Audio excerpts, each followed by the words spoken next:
Yun, magandang araw po sa inyo lahat. Welcome po sa Makapili TV. So, yung nga dahil nga pinasasagot na nga ng Korte Suprema ang House of Representatives kung bakit na-delay o bakit hindi kaagad ipinasa, anong status ng mga impeachment complaint. So, kumbaga ina-itemize na ng Korte Suprema yung mga dahilan. Kasi yun, isa yan sa mga kasama doon sa petition ni Vice President Sara Duterte doon sa Supreme Court para ipatigil yung impeachment. Kasi merong tinatawag na 1 year bar para dun sa mga sinasampang impeachment sa dito kay Vice President Sara Duterte. Ngayon, dito sa balitang to, sabi ni Banat Bay, inilaglag na ni Secretary General ng House of Representatives yung mga congressman dahil siya mismo inamin niya na sinabihan siya ng mga congressman na wag munang asikasuhin yung naunang tatlong impeachment dahil meron pa raw silang inaantay. So ito, panoorin po natin ito naging reaction ni Banat Bay na sinasabi nga niya na mismong Secretary General nilagdag na yung mga congressman kung bakit naantala yung pagsasubmit ng impeachment complaint kay Speaker Romualdez. So ito, panoorin natin. Nang tanungin si Velasco kung bakit hindi niya agad trinansmit. Eto na. Bakit di niya tinransmit? Tingnan nyo, laglagan na po sila ng panty. Naglaglagan na po sila. Ang unang tatlong impeachment complaints, sagot niya, Hindi kasi nga nagpahintay yung mga ibang congressman, di ba? Yo, nilaglag na.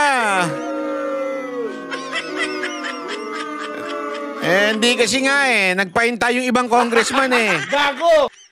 Oh, bawal po yan. Na huwag munang i-refer kay Speaker kasi nga meron pa silang complaint na mas maraming mag-endorse. They requested me na maghintay lang for another complaint which will be endorsed by the required. So, alam mo, patay sila dito. Oh, tsaka dapat, di ba, Banat Bay, sabihin ko sino yung mga congressman na nagpahinto o nagsabi rito kay Secretary General na wag mo nang isubmit. Di ba? Kasi para ma-identified lahat ng mga naging dahilan kung bakit hindi sinubmit. Pero pwede namang yun ang gamitin dahilan ito ni Secretary General para iiwas niya yung sarili niya sa pwedeng magiging consequence ng hindi niya pag-transmit kagad sa House Speaker yung mga impeachment complaint. Although, maliit lang yung chances na may lusot niya yung sarili niya doon kasi meron, kung kumbaga wala naman sa kanyang kapangyarihan na i-delay. Kasi ang nasa trabaho, ang pinakatrabaho niya is mag-receive lang naman ng mga ganyan and then i-transmit na kagad niya. Wala naman siyang kumbaga wala sa duty niya yung siya yung magsala kung ano yung mga dapat i-submit, yung mga hindi dapat i-submit. Kaya nga dito, laglag, sabi nga rin ba, manalaglag itong itong mga congressman dito kay Velasco. Patay sila dito.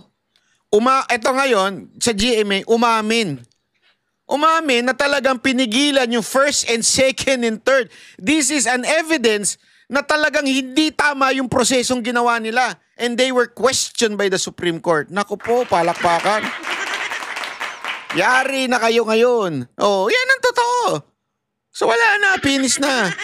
Hindi nyo sinunod yung nasa konstitusyon na immediately kailangan ibigay sa Speaker of the House. Pinaantay ng mga Ito kasi sana lulusot to Sana ilulusot to di ba? Kasi yung narinig ko yung palusot ng mga ibang congressman As long as hindi naman matransmit kaagad dahil sa may mga problema pa, yung dami nilang palusot nun. Eto, sinasabi mismo ng Secretary General, hindi, pinagantay nila ako Sabi nila, antay mo na lang yung pang-apat.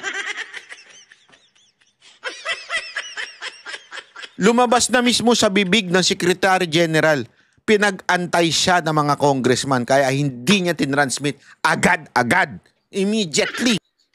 So, ibig sabihin pala rito, Banat Bay, kahit hindi na mag-imbestiga ang Supreme Court, panoorin na lang sa mainstream media, lalo na rito sa GMA7 at sa mga vloggers yung dahilan kung bakit hindi kagad isinabmit o hindi kagad itransmit ng Secretary General yung impeachment complaint, kumbaga nandito na yung sagot. So hindi na kailangan maghirap yung Supreme Court dahil eto na, sinagot na mismo. At hindi nga natin maintindihan din, di ba? Yan din naman yung tinatanong ng mga senator judges sa mga congressman.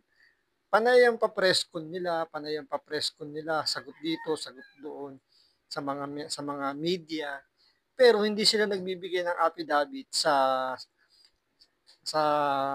impeachment court kung ano ba yung nangyari doon sa tatlong naunang impeachment complaint. Kasi tinatanong din ng mga senator judges yun eh. Hindi nila sinasagot yun formally. Sinasagot nila sa media. So which is hindi naman di ba? Kumbaga nasa korte na yung complaint niyo eh. Tapos panay ang sabi niyo ng forthwith.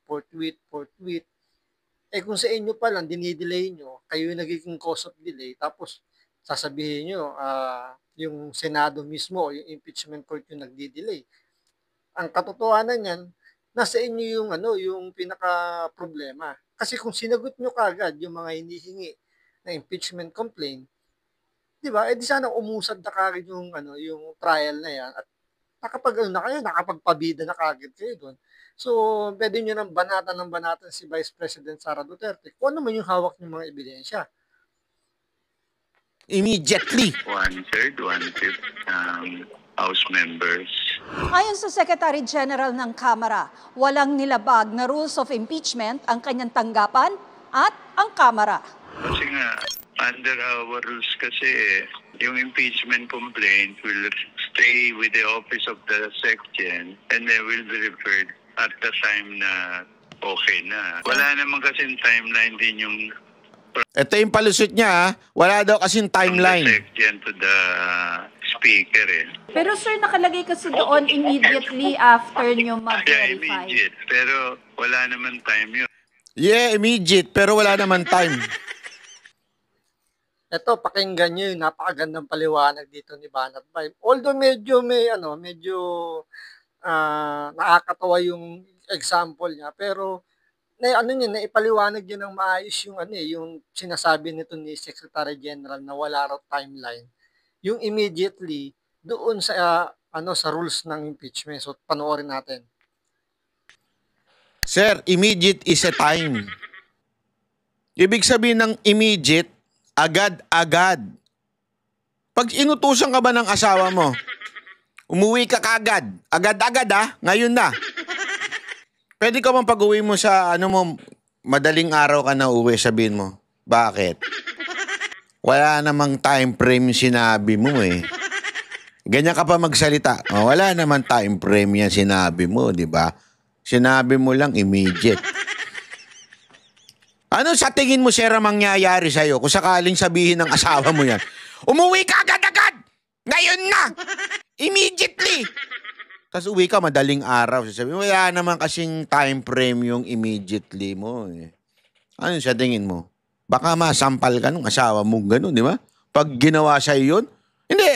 Hindi sa asawa niya. Hindi ko sinasabi siya. I mean, kung ikaw may asawa ka gano'n, pinauwi ka. Immediately, umuwi ka ngayon din, ha? Umuwi ka. Tapos biglang hindi ka uwi, madaling araw ka uwi. Kung gaganon, susuray-suray ka pa. Parang wala namang time frame yun. Wala namang time frame. Yung immediately mo, wala namang time frame yun eh. Abay, tarantado ka pala eh. Sinabi na kang immediate eh. Tapos walang time frame? Nanganganak na ako eh. Animal ka eh. Gago! Lalabas na yung junior natin. Sabi ko, umuwi ka agad eh. Hindi, wala naman yun eh. Hindi na, ano ba ibig sabihin na immediate? Walang time frame dyan eh.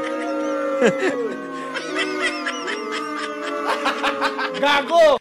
Hindi, mali ba ako? Sige nga, pakisabi nga sa akin, mali ako. Hindi ganun, Banat Bay. Pag sinabing immediate, pwede anytime. Alam mo Banat Bay, yan talaga yung nagiging problema kapag gustong ilusot yung kanilang palusot. So, kahit na sablay na yung kanilang paliwanag, basta lang, alam mo, mapagtakpan lang yung kamalian nila, yung kanilang maling pagkakaintindi doon sa sa rules ng impeachment, talagang ipipilit nila kahit na sablay na sablay na. Kasi nga naman, napakalino naman immediately, di ba? Tapos sinisisi nila yung fourth tweet doon sa Senado na sinasabi nila, fourth tweet yan, ba't di nyo pa simulan? Tinatanong din ng Senado ni Chis Escudero, anong ginawa niyo doon sa unang tatlong impeachment complaint? Nakalagay doon, i-transmit nyo immediately. Bakit di nyo ginawa? Bakit yung pang-apat yung sinabit nyo, tapos mamadaliin nyo kaming aksyonan yung pang-apat? Ano nangyari dun sa unang tatlo? Diba? So, doon talaga makikita mo na pinipilit baliin yung rules, yung mismong rules nila, sila mismo pinipilit nilang baliin para lang makuha nila yung ginugusto ng kanilang Panginoon. Na alin, yung mawala kaagad si Vice President Sara Duterte sa karera para do sa 2028. So, ganun talaga yung pinakaplano nila diyan dahil nga sigurado tayo may nakabasa doon malamang doon sa mga impeachment complaint. At meron nga nagsabi noon, I think si Attorney Topacio nga, sinasabi nga niya, puro basura nga daw yung mga nakalagay doon sa impeachment complaint. Kaya daw siguro hindi kagad isinabmit ng Secretary General kay Tambaluslos yung articles na yun dahil alam nila na hindi lulusot yun. Biruin nyo ba naman, kopyahin ba naman yung pangalawa nagpasa ng impeachment complaint, kinopya lang yung unang impeachment complaint na ipinasa. So, sila mismo nagkokopyahan, tapos yun ang isasubmit. Natural, kung yung kinopya mo basura, ano pa magiging sagot mo dun sa impeachment complaint? Malamang basura rin. Kaya nga, di ba, yung ay naging rason kung bakit kini-question ni Vice President Sara Duterte yung impeachment dahil nga nakita nila ng napakaraming technicality na mga hindi talaga sinunod. Kaya yun naman talaga yung pinaka first step na ginagawa ng mga abogado. Hanapin muna kung merong unang-una jurisdiction, tapos yung mga technicality. So, pag nakita nila ng technicality, para din na umabot na napakahaba, mag-uubos pa ng oras, kung doon pa lang sa technicality, kaya na i-dismiss yung impeachment, i-dismiss yan. Kaya, abangan natin kung ano yung magiging sagot dito kasi sabi ng House of Representatives, hihingi na sila ng tulong sa Solicitor General para sagutin yung hinihinging tanong ng Supreme Court para umusad na yung impeachment. Kumbaga, madesisyonan na kung ito ba matutuloy pa o hindi. So, antayin natin yan. So, maraming salamat sa panonood. Ingat po kayo lagi. God bless.